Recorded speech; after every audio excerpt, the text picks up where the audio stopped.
Congress is headed for summer recess next week, so lawmakers will face a lot of work when they return. One thing that they'll have to consider is how to undo the sequester. That's the set of harsh federal spending cuts that would slash $500 billion from the defense budget.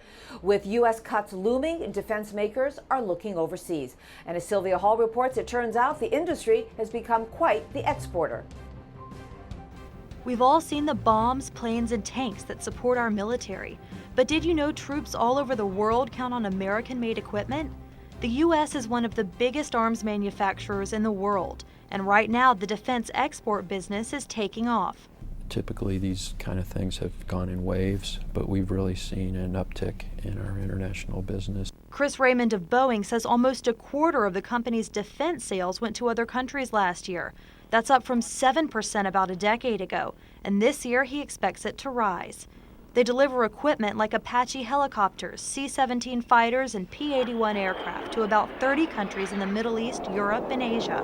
India is one of its newest customers. Both the Navy and the Air Force just bought Boeing planes. Asia Pacific and the Middle East, I think, is where right now you see sort of the biggest growth. I think it's growth in defense budgets. It's a growth in their industrial expectations, and also I think maybe regional threats that people see, aging equipment. I think they all contribute to that.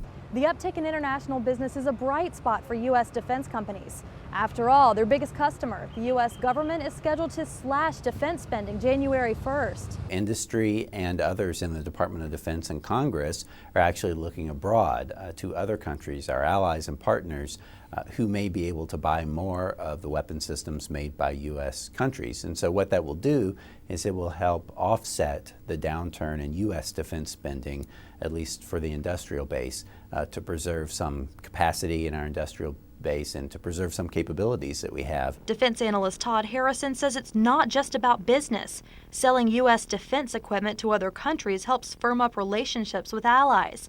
But the strategy comes with some risks. One of the risks that we always take when we export is that once that equipment is handed over to another country, we don't have control of it, we don't have control of what they do with it, or who they show it to. But the countries buying now might not be able to completely offset U.S. defense cuts. When it comes to military spending, the U.S. spends more than the next 10 biggest military spenders combined.